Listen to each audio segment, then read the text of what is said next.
Hello, crazy transformers, and welcome to Level of Crazy podcast, where we dive deep into all topics EI, EQ, healing the divide within ourselves and with each other, transforming that reactive crazy RC into proactive crazy PC, optimizing that emotional intelligence.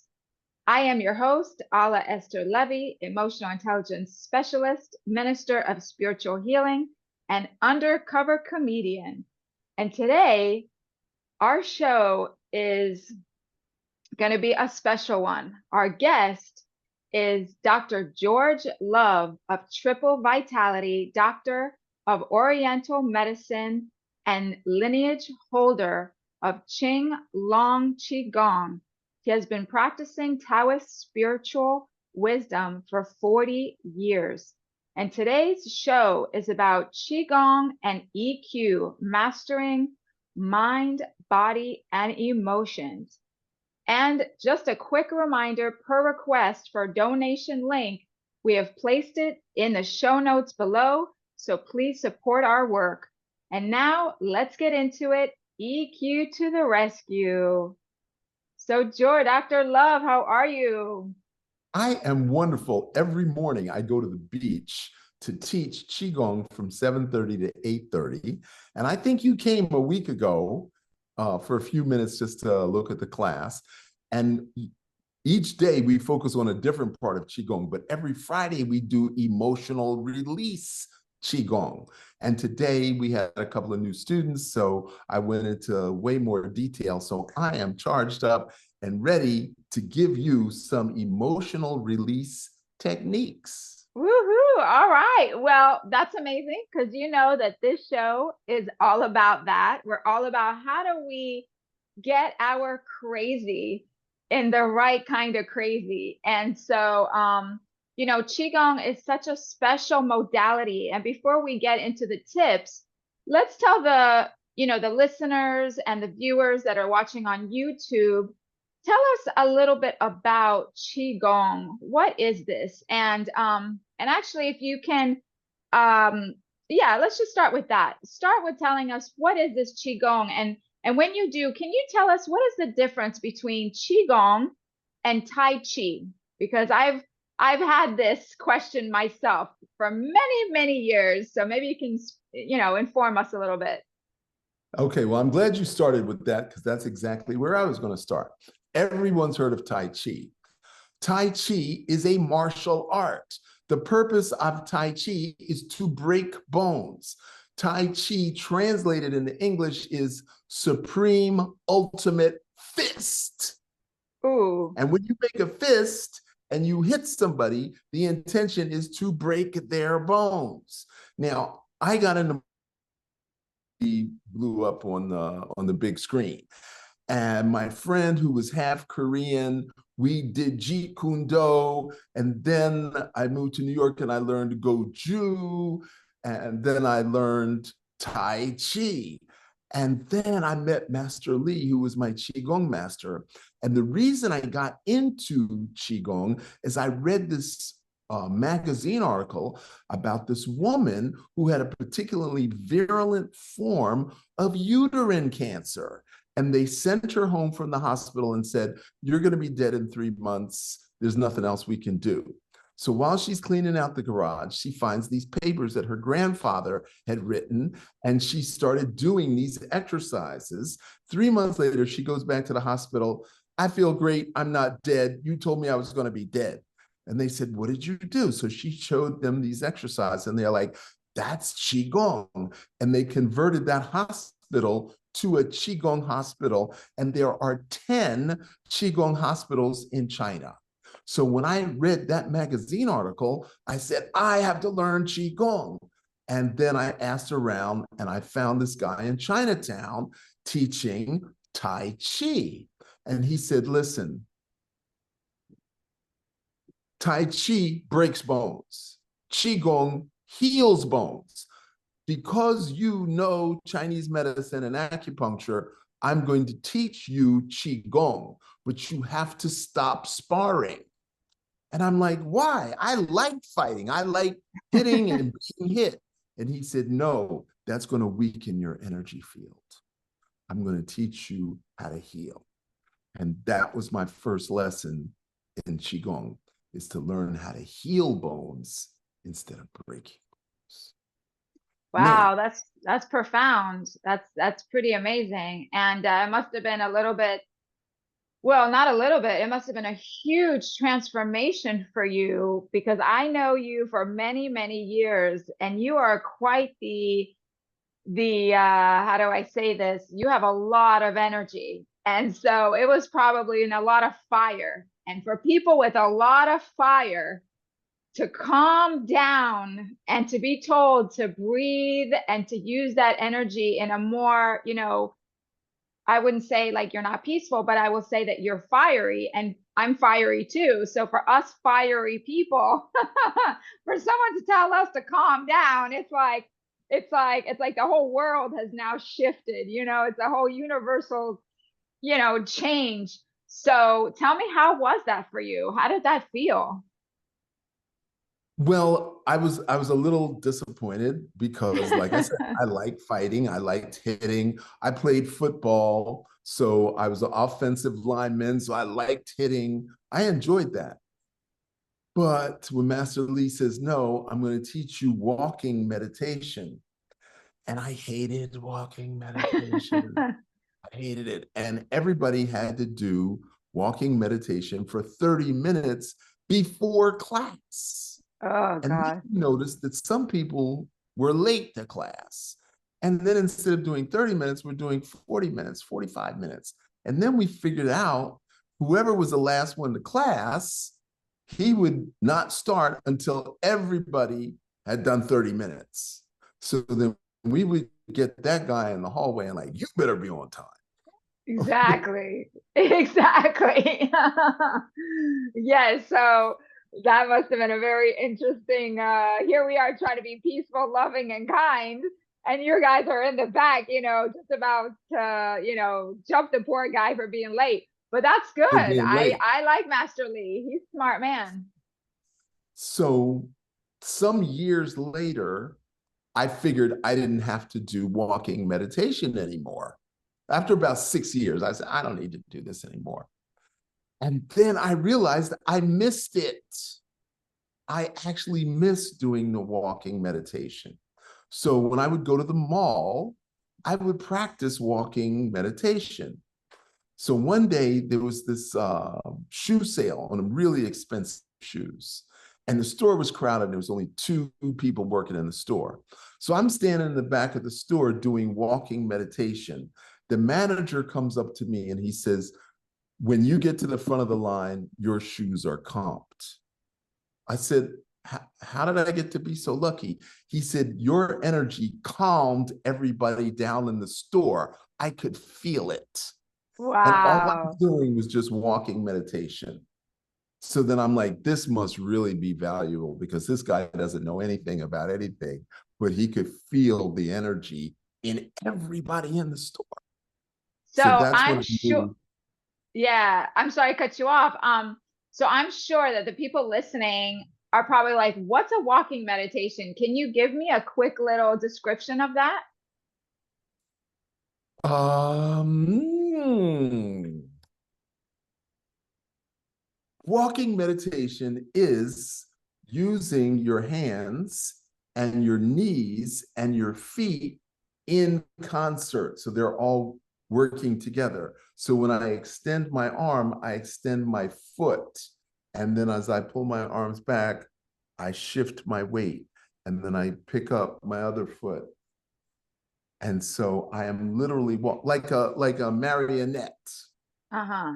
I'm literally walking like a marionette. So I am the puppeteer and I'm also the puppet. So the Nice. breath, the movement, the hands are magnetic. So every time my hands move, my knees move. Every time my hands go forward and back, my foot goes forward and back. So that is the easiest words I can use, unless you come to class and then I can teach you in person. Yes, that sounds amazing. Okay. So what is, because as I was learning a little bit more about you, sometimes when we're friends with someone for so long, you just know them in certain contexts, but you don't always know what they're up to. So Mm. tell us a little bit about what you're up to. You're an acupuncturist. You also do these classes with Qigong, right? And then I also read that you have this Dragon Qigong Academy. Blue Dragon Qigong Academy, yes. Yeah, tell us a little bit about that. Okay, so Long Qing is blue dragon. The dragon represents immortality, and the blue represents peacefulness. Now, most people think of dragons as being this frightening creature, but the blue dragon lives forever. Blue dragons cannot die, they are immortal. So if you follow the path of the blue dragon, you too will also become immortal. Now, this particular style is a family style that's handed all the way back to the 1700s in Yellow Mountain in China, which is the same village where Tai Chi was invented. So Tai Chi and Blue Dragon Qigong came out of the same village, which is fascinating. So Master Li, typically the family lineage is passed down father to son, father to son. But during the Cultural Revolution, the Chinese government decided they didn't want anybody to learn Qigong. And they made a law against it. And anybody who taught it was arrested. So my master was arrested and beaten and tortured for 8 years. I cannot imagine what it's like for every day somebody to open your cell, take you out, torture you all day, and then put you back in the cell. My brain cannot wrap itself around that. So when Master Li said, I've chosen you as my successor, I was in shock. And it wasn't a happy shock. It was a heavy duty responsibility. He said, do not let my Qigong die. I've endured too many years of torture for it to disappear. So now I'm committed to doing that. So he said, you have to make a video, you have to write a book, and you have to start a school. So I started the school in 2014. So it's 10 years. And during the pandemic, I transitioned from in-person to online. So 2021, June 18th, it was the birth of the online Blue Dragon Qigong Academy. So in the beginning, it was just me and my wife, Catherine, and it was slow. We had like 40, 50 students online. Some people think that's a lot. I didn't think that was a lot, but we just kept plugging away. And then this past January, so from June of 2021 to January of 2024, just 3 short years, we took off. And now we're up to 26,000. I mean, it's humongous. It's amazing. So there's that many people in the world that want to learn about this ancient art. Now, why me and not someone else? Because there's lots of other Qigong instructors out there who are also very good. I made it fun and I made it easy. And that's why people are attracted to my Qigong. Now, Master Li was very severe and he did not suffer fools gladly. And he would dismiss students right and left who didn't fit into what his mental framework was. I took a step back. I became more expansive. I accepted everyone. And I speeded it up and put it to music. So I made it dance Qigong. Now, the question always comes up, why dance? Why don't you do it in silence, the slow way, the way the ancients did it? And I said, 2 reasons. Your heart has a beat. Doom, doom, psh, doom, doom, da, doom, doom, psh.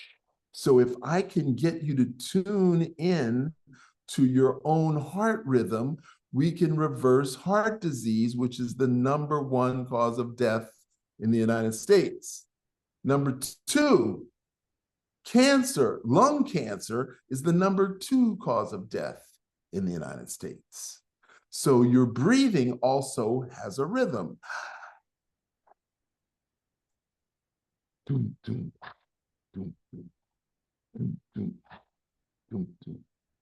So if I can get you to do rhythmic, rotational joint exercises, I can prevent you from dying from heart disease or lung cancer. And that's what I'm up to. That's amazing. That's an incredible story. I love that. I wanted to make a joke, but I didn't want to interrupt you when he was talking about, being tortured for 8 years. Can you imagine, every morning waking up and someone, taking you out and torturing you and putting you back in, then you wake up the next morning. So the joke was, well, it sounds kind of like marriage, but I'm bummed. So anyway, we have to lighten it up, right? Joke about that on camera, Alla. We cannot joke we gotta about bring in the humor. Gotta bring in the humor. So no, I'm sure that we both have amazing partners, and we love them and they support us and we support them. But marriage is no easy feat, right? It is no easy feat. Marriage is no joke. Yeah. So and I'm not, just to be on the technical side, I'm not technically married. I do live with Tom, so partnership, but it's, to me it's like almost like marriage, right? So that's why I say marriage. So let's talk about a little bit, how you've taken this very serious and traditional modality and you've turned it into something so fun and so easily acceptable. I would say accessible is the best word. Right. Accessible. And it's kind of like what I've done with EQ. EQ can be a very heavy, for the learned, for the intellectuals, for the psychologists and psychiatrists, and very up there. And what I've taken, the approach is humor, is really taking this and calling it, level of crazy, right? How do you recognize and manage a level of crazy? Because we all have it. And I found that we have these two sides of the crazy. We have the reactive and we have the proactive. And how do we stay in proactive more often, right? So my book and everything that I'm doing now is all on the aspect of humor, lightness, really bring a lighthearted approach to all of these heavy duty concepts. And so I love that you made this so easy and fun. And I do have a little, that little video that I took of you at the beach, and that's going to be included in the show notes so people can go back and watch it when they have a minute. So I love that. I love that you did that. And I watch people's reactions, when I watch you do your thing, and people just love it. It doesn't give a heavy kind of, oh, now I got to go and do some exercise or whatever. It's like, oh, now I get to go play. I get to instead of I got to. And as you said, it is very lighthearted. So let me bring some physiology into this. Great. When you're annoyed or frustrated, what does your face look like? And what does your neck do? And what do your shoulders do? So what is all three of those things? Restricting blood flow from the heart to the brain. So if you believe that the brain controls everything, why would you consciously tighten the blood flow to the brain? Right? Okay, so if you were depressed, you'd look like this. If you were joyful, you'd look like this. So if we change your physiological stance, we increase the blood flow. So if you're angry and you're a guy, your chest muscles tighten up. If you're angry and you're a girl, your shoulders tighten up.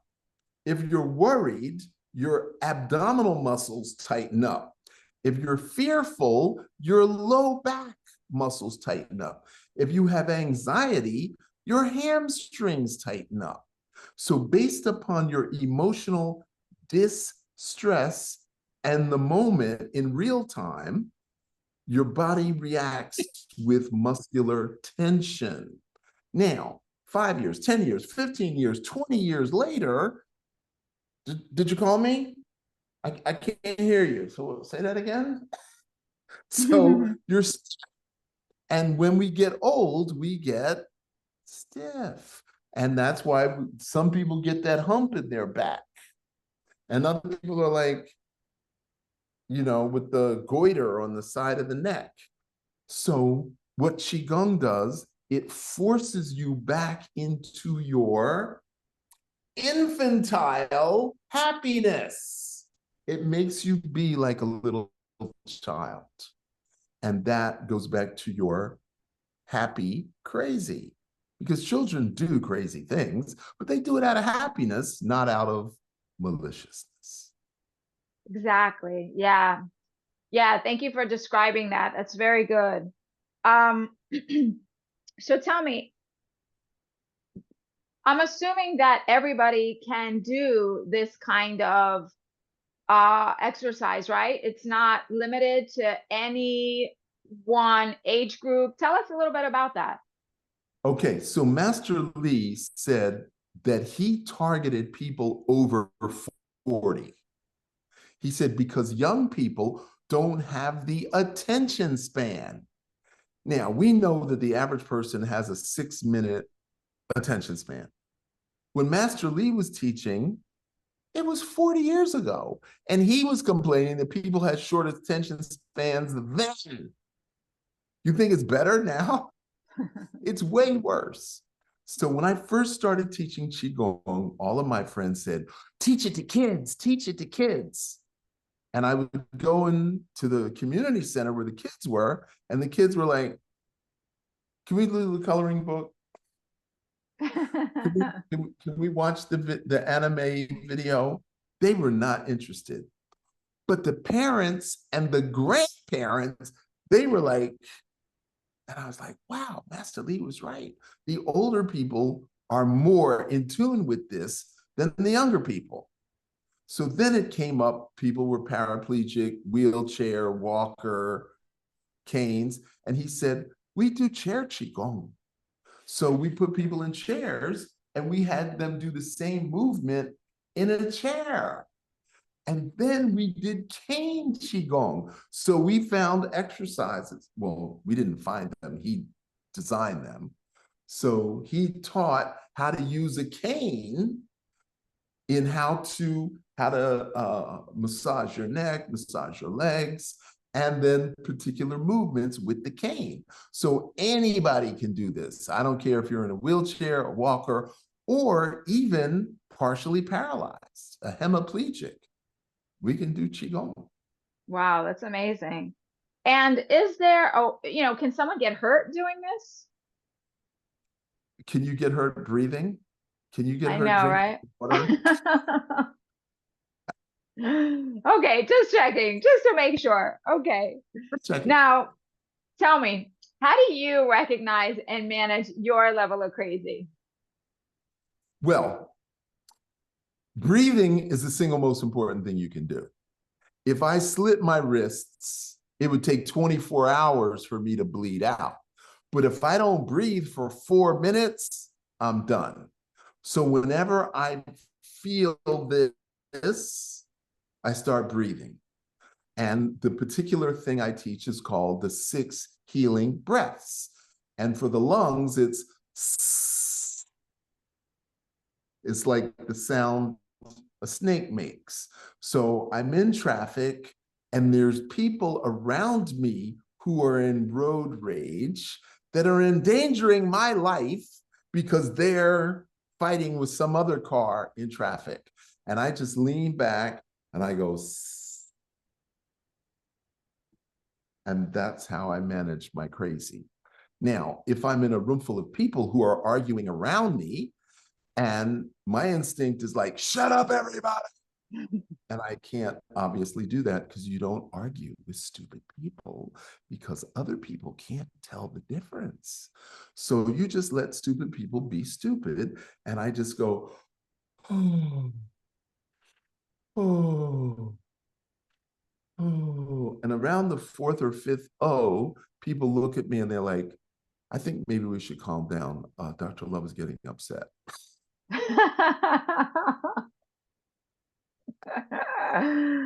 So Yeah. by managing my crazy, I actually positively affect other people's crazy. Exactly. Exactly. Yes, that's exactly what I talk about in my work is that, when you can recognize your own crazy and be compassionate about your own crazy, you can learn to be more compassionate and understanding about other people's crazy. And so Mhm. that is the reason why it's so important that we learn these tools, right? So very good. So tell me about is there something that's specific, one specific, I guess, movement or um, you know, way that you do this modality that would be very special for people to know? Like let's say somebody doesn't really want to get involved in doing this work, but they just want to do one movement just to try it out. Is there something that you can describe to us? Okay, I'm going to do that. But before I do that, I have two questions. Do you remember the first time you drank whiskey? Let's see. I'm not really a whiskey drinker. I'm Russian. So, well, You're a vodka technically, drinker. Do you remember yes, the first time you drank vodka? yes, absolutely. It was terrible. It was terrible. But Yes. guess what? You kept drinking vodka. Yes, I was young and stupid. Yes. Okay. So, so to segue into the answer of the question you wanted, if you can drink vodka knowing that it tastes terrible and you might get a hangover, you still kept doing it. So why would you, in the wildest imagination, think, oh, let me try Qigong and see if I like it? Come on. I don't even want to have a conversation. If you want to try it. Okay. Now, to answer the question, when the pandemic started, people started calling me on the phone. What's the one Qigong I can do for my immune system? And I showed them, and they're like, that's too hard. Excuse me? You want to go to the hospital? Or you want to learn? You have anything else? Okay. All right. I've got this other thing. That's too hard too. What can I do? Okay, go home, get in the bed, put a sheet over your head, die, please. Exactly. Because if it was easy, you wouldn't be calling me on the phone. You would have already called Google University or YouTube University. But you're calling me and you want it easy? Okay, I'll give you easy. Give me $200 and I'll show you the easy. And people started paying me. That completely blew me away. People were willing to pay me $200 just to learn easy. Wow. Now, I'm going to give it away on your show. I'll give it away for $49.99. How about that? Okay. Okay, there you go, guys. I wasn't expecting that one, but okay. I'll give you easy for $49.99. If you go to loveqigong.com and sign up for the morning class, I charge everybody $200. And they have a special code. But for you, your special code is loveqigong.com. And you can Okay. get easy Qigong. Got Now, it. I'm going to explain to you how it works and why it works, but I'm not going to show you. You're going to have to go to the class. Okay. Got Now, it. You have two lungs, you have one heart. The only purpose of the lungs is to purify the blood that the heart distributes. Now, the heart has an arch. It's called the aortic arch. So it's got this branch. One branch goes into the arm, the other branch goes up to the neck, which we call the carotid artery. The carotid artery goes into the brain. Now, the other part of the aortic arch goes down the spine to the kidneys. And there's a branch called the renal artery. And then it goes down to the base of the spine, and that's what we call the iliac artery. And then that splits and that goes into your groin to what we call the femoral artery, which is all the blood that goes into the legs. So the easy Qigong is one movement that gets the blood flow from here to the kidneys, into the pelvis, into the femoral artery, into the legs. And that's how it works. And that's why it works. And that's one exercise.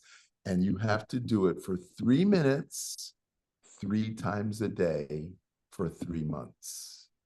3 minutes, 3 times a day for 3 months. And that's the easiest. And it's actually the first exercise Master Li taught me. Nice. Amazing. So I'll put all that information in the show notes for those of us that would like to learn that. Dr. Love, how do you feel about nutrition? Because, a lot of these things, it's movement is vital. We have a clinic. We teach people all about how to recover from vertigo, dizziness, balance issues. We also do acupuncture as well. We specialize in the vestibular and the pain management aspect of things, but we're very, very passionate and very strict about the diet. Now, it doesn't mean we're Puritans, because we're humans too, and we have our moments. But how do you feel about nutrition? Is that something that's vital with Qigong? Okay, the short answer is yes, of course it is. But the long answer is, if we go back 150 years, there was no vitamins, there was no health food stores, there was no pharmaceutical companies, there was no supplement companies. Everybody had a backyard garden 150 years ago. I don't care what country you lived in. Everybody had a backyard garden. Now, the people who produced rice would go to town once a week and sell their rice. The people who produced beans once a week would go to town and sell their beans. But everything else, the tomatoes, the onions, the cucumbers, the peppers, the spinach leaves, the broccoli leaves, the cauliflower, whatever else, you grew that in your backyard. Okay? It was only rice and beans that you had to go to town to buy, or if you wanted bread. Okay? But everything else, you grew yourself. There was no such, because we didn't have artificial fertilizer. Okay? Now, since 1970, there are 3 million chemicals added to the food supply. 3 million. So in 50 years, 3 million chemicals. Who knows what that is going to do to us 50 years from now? Is it going to alter our DNA? Is it going to slowly poison us? Is it going to cause the blood vessel? We don't know. So when you say, is nutrition important? It should not have to be important if you have a backyard garden. It shouldn't have to be. But because of the way the food supply is managed in this country, North America, South America, Western Europe, because of that mismanagement of the food supply, now nutrition is important. So what's my answer? Backyard garden. That's my answer. Backyard garden. Yeah. So let's say, because a lot of people are going to be listening to this and going, okay, but I don't have that, sir. I can't go start, gardening now and become, Mr. Green Thumb over here. So what am I But you supposed to can. do? All you need is a 55-gallon plastic thing that you can go at your local hardware supply and buy dirt and buy seeds. And yes, I don't care how big or small your apartment is. If you have a balcony or no balcony, you can. You absolutely can. Now, you didn't ask me about meat, but I'm going to throw it out there. Up until the end of World War II, the United States was a labor economy. We did physical labor.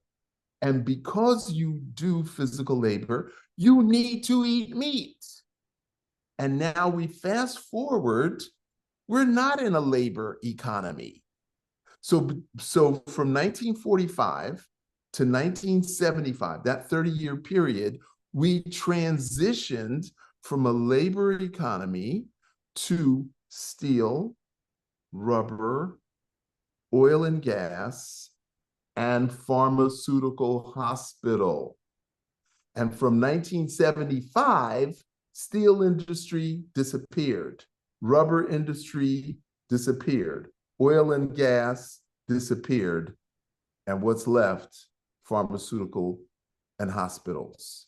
And where's the labor and where's the meat? And they put drugs in the food. And yes, you can arrest me for saying that.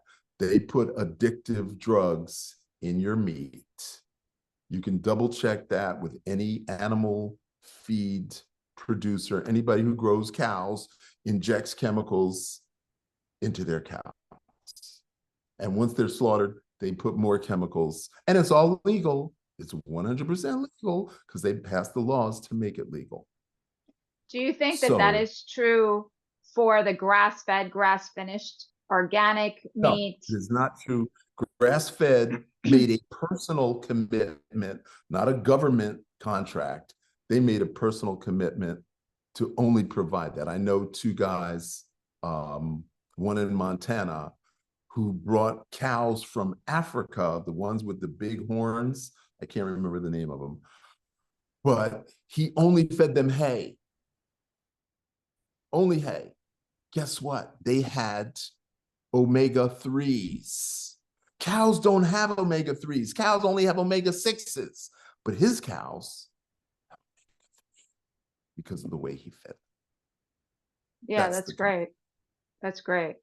Okay, yeah. So, I think it's important what you're saying. And I've heard that many times, and being in the whole, being in the health and wellness industry, I've heard these things.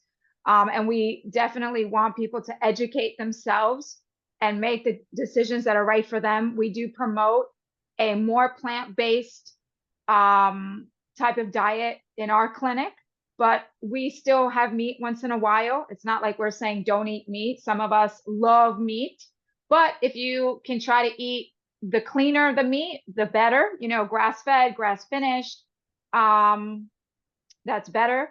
And increase those plants, and I agree with you that many, 100 years ago, we didn't have this issue. You know what I mean? Even 30 years ago, we didn't have issues. Even 10 years ago, we didn't have these issues like we do today. So the world has definitely changed. So let's Can I ask you a question? Yeah, for sure. Okay, so you said in your clinic you treat vertigo and aches and pains and what else? Pain management, and we specialize in vestibular conditions. Vestibular. Okay. What if there was no chemicals in the food? What if people exercised 1 hour a day, 6 days a week? Guess what there would not be? Vestibular issues. Absolutely. Vertigo, or the necessity for pain management. 100%. What is pain? Pain are nerves that are not being fed nutrients. And when the nerves are not being fed, they complain. And then you register that as pain. But if you're feeding nutrients to your nerves, there's no pain. 100%. I've had vertigo, Dr. Love.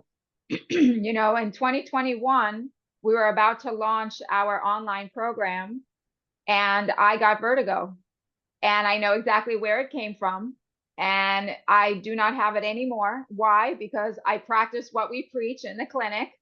But when I don't practice what we preach in the clinic, I start getting symptomatic again.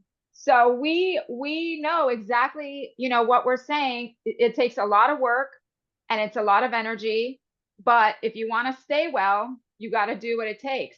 And it's not easy. Okay. So tell me, go ahead. You know vestibular inputs, but did you know that there was a vestibular input in your hip? I Did may you not know? know because it's probably above my pay grade, but Tom might know this. Well, when you're ready, I'll be happy to teach you where the vestibular inputs are in your hips and how you can create better balance, because I teach people balance and coordination, especially those over the age of 60, the ones with Parkinson's and other aging diseases. Yeah, I'm sure that Tom knows this information because he's obviously the specialist here. And it would be amazing for you guys to actually chat and compare notes, because I'm sure that the two of you can have some really great conversations. So as we wrap this up, this has been such a wonderful conversation. And tell me what what do you want people to leave with? What would you leave the viewers with if you could give them one piece of advice about Qigong and emotional intelligence? Okay, so the takeaway is your health is in your hands. There's no doctor, there's no system, there's no magic herb or anything. You have to be trained, you have to have a teacher, and your health is 100% in your hands. I've had thousands of heated discussions with people about that's not true, that's not true, that's not true. But once we distill it down, you control your breath, you control what goes into your mouth, you decide what time you go to bed, and you decide how you use your joints, and you choose your own thoughts. And that's what Qigong does. It teaches you how to think, not what to think, but how to think, how to breathe, how to clean not just the outside, but how to clean the inside. And it teaches you the 10 organs and how to make them work better and more efficiently. Qigong is not just exercise. Qigong is not just meditation. It's eating, it's breathing, it's chewing, it's thinking, it's breathing, it's drinking, it's moving, it's feeling, it's dancing and healing. That is Qigong. And that's what I want you to take home. Nice. So before we wrap up, for those of us that know you, what do you do for fun? My fun thing is drumming and dancing. I love going to parties. And this evening, I'm going to go someplace. I'm going to take my drums. I have something called a hand pan, if you know what that is. Mine happens to have been made in Russia. And I'm going to play my hand pan, and I'm going to dance and sing. Yeah, that's what I do for fun. Nice. Well, I hope you have a good time. I'll have to check in with you where you're going. Maybe we'll join you. But thank you so much, Dr. Love, for spending, this time with us, sharing your wisdom. And we'll make sure to share your information with our viewers and with our listeners. And I'd like to finish up this episode with my famous quote. And if you know it, Dr. Love, please join me. If not, just hang in there and enjoy the ride. And again, as always, guys, make sure that you follow, you share, you download every episode so that you can listen to it again later or share it with your friends. And please do support our work. So with that, here we go. So when you know and understand yourself, the world will know and understand you too. And remember, what's the best that can happen? And always, let's get crazy. All Let's right, go y'all. crazy. have Let's a go. great day and wishing you all the best. Take care. See you next time. Thank you, Alla.